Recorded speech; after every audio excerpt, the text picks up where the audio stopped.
Well, welcome to today's workshop. This is going to be a focus on really what I call the transdimensional sciences of the next millennium. And it's dealing essentially with where current knowledge of science meets the science of consciousness and contact experience, and puts all those things together so they make sense to people. And that's a really big task, because what you find normally with this subject is that it goes as far as, do UFOs exist? And people then want to kick the tires on the UFOs. Well, first of all, if they had tires and that kind of landing gear, it means it's made by Lockheed Martin and my uncle's old company, Northrop Grumman, and it's an anti-gravity device. Secondly, if it's only in this dimension, meaning 3D or 4D, if you count time is the fourth, then it isn't interstellar.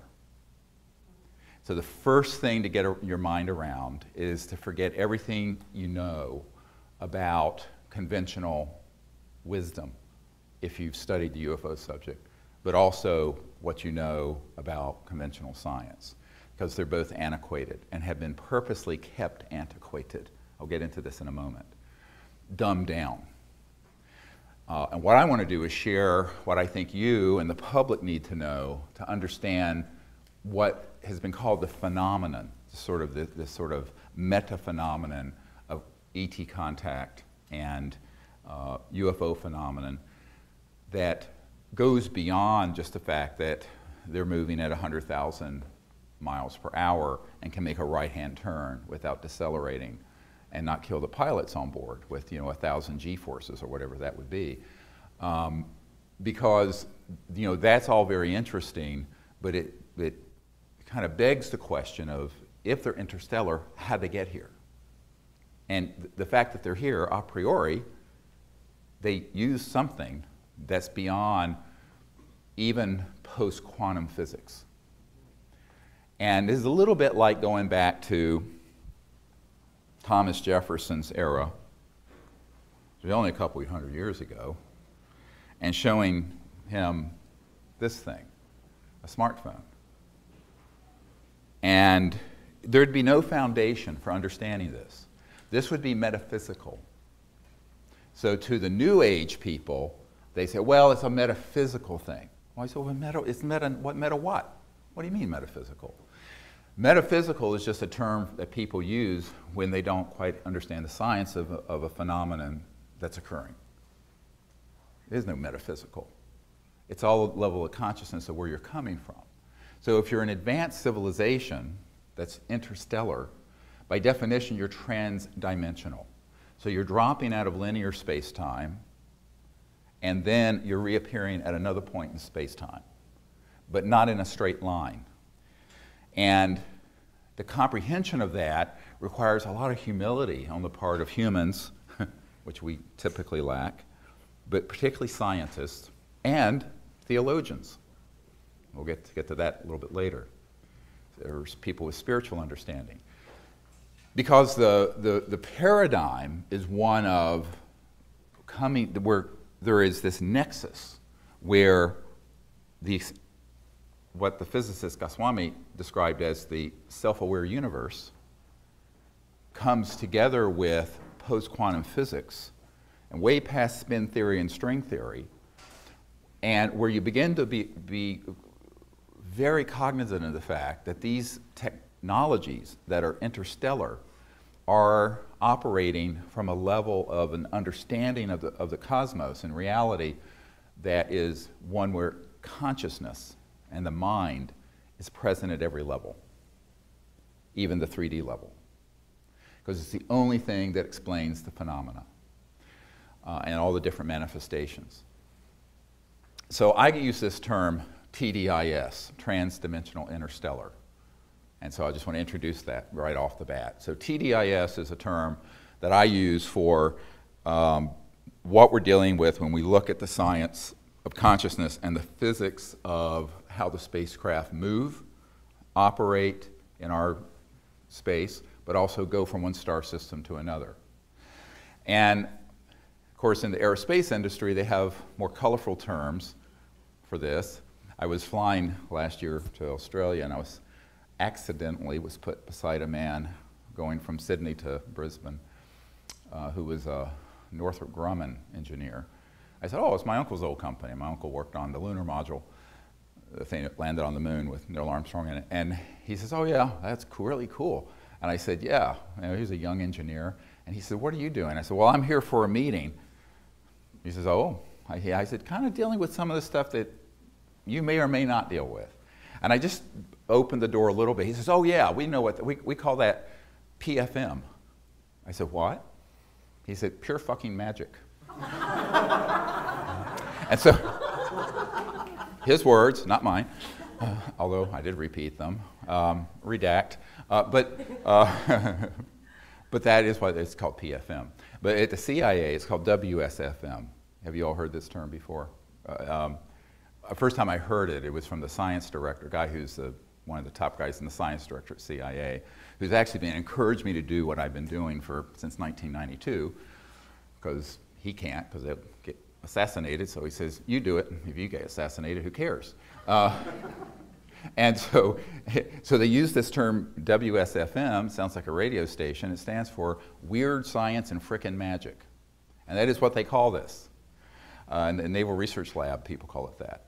Because what it deals with is a type of phenomenon that when you get into a certain level of very high voltage systems, where the voltage is at a certain frequency and resonant field.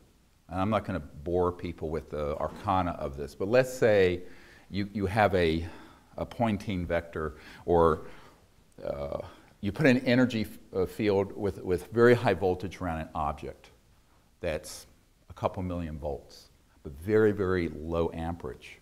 So there's not much power involved, but at a certain cycles per second, or hertz, resonant, and in specific resonant field, that object can be made to literally begin to resonate and then tilt out of linear space-time, and it will disappear. Now, I've been in a lab that's run near the Redstone Arsenal in Alabama, Huntsville, where this stuff has been done. And so, by humans. So it's disappeared, you can't see it, and it actually has moved into another dimension, dimension 6, 10, 12, 80, 90, whatever it is. Someone asked me, how many dimensions are there? I said, how many numbers are there between 0 and infinity? Okay, so forget about 11 dimensions, or it keeps going. So, you know, it's like infinity goes back to infinity. We're going to get into this later. And so the science behind this has really been studied somewhat accidentally in the early days by Faraday, Maxwell, Tesla, and it was sort of an empiricist understanding. You know what empiricism is. Empiricism is basically observational, science. You observe something, it's empirical, it's tangible. Now, you may not know the theoretical behind it. And this happens in science all the time. We'll see something, and we can describe the phenomenon, and even the parameters of the science, but we won't understand really what it's doing. We still don't really understand how, from the herb foxglove, digitoxin works to increase the contractile strength of the heart muscle. But it's been used for 100 years. And it wasn't until very recently they understood how aspirin worked, which was from a bark of a tree, is where you get aspirin from. They didn't understand how that really worked. And they still don't understand all of how it works, but you can use it and empirically see how it works. But the understanding unfolds over sometimes decades, centuries, millennia. So I'm going to be talking about areas of science that is through a glass dimly, and that there are certain phenomena that we can observe, but the actual full understanding of it is probably going to be unfolding over the next 1,000, 5,000, 500,000 years. The whole next cycle we're in. So that's I want to set the stage there. And the other part of setting the stage is the humility needed to sort of approaching a subject like this. Because the biggest mistake people make is to think, we know everything. I know everything because I'm a physicist at MIT. Well, actually, you know, not. It's like the guy, it's like the guy who in the late 1800s declared that we could close the patent office because everything that could be invented had been. Now, this is a true story. So, you know, there's this hubris that goes with the human condition that's rather worrisome, which has led to the foolishness that we see today called human society. But so to get past that foolish way of thinking, there has to be a very open mind and also willing to admit that we really don't understand but a tiny fraction of the cosmos around us. And the brightest and best amongst us, working their whole lifetimes, can only unfold a little bit of it. And so from that foundation of sort of humility, then we can go and explore.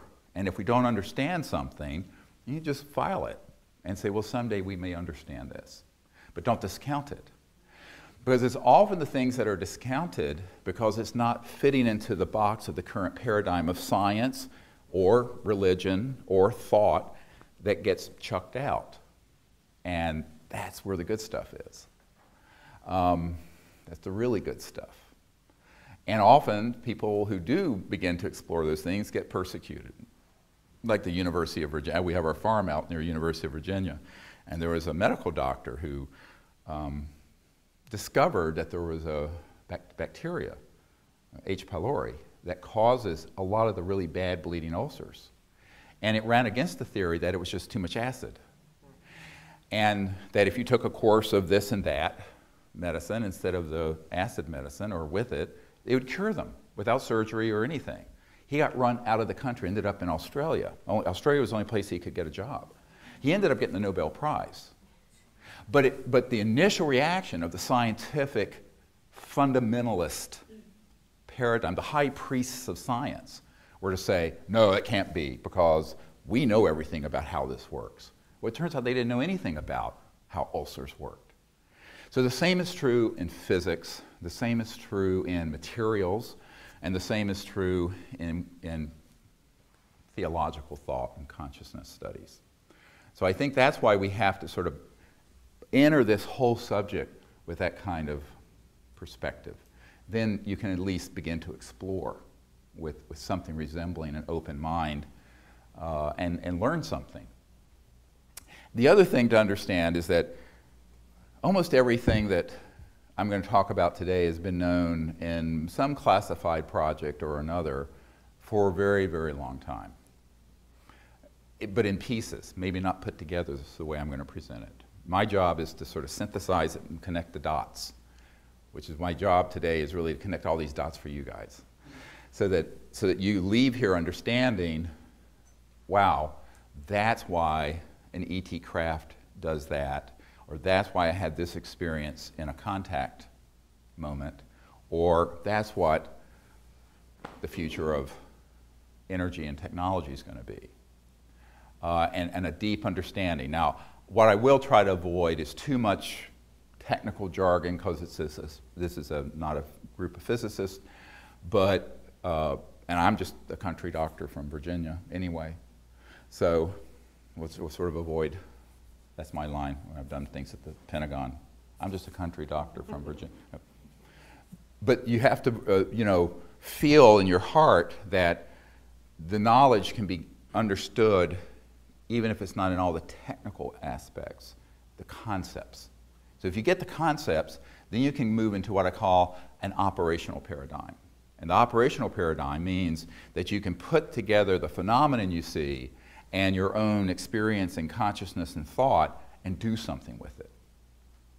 Which, of course, the outgrowth of that is the CE5 initiative, Close Encounters of the Fifth Kind, where humans use consciousness and thought to interface with interstellar communication systems and make contact. And that's the really exciting stuff.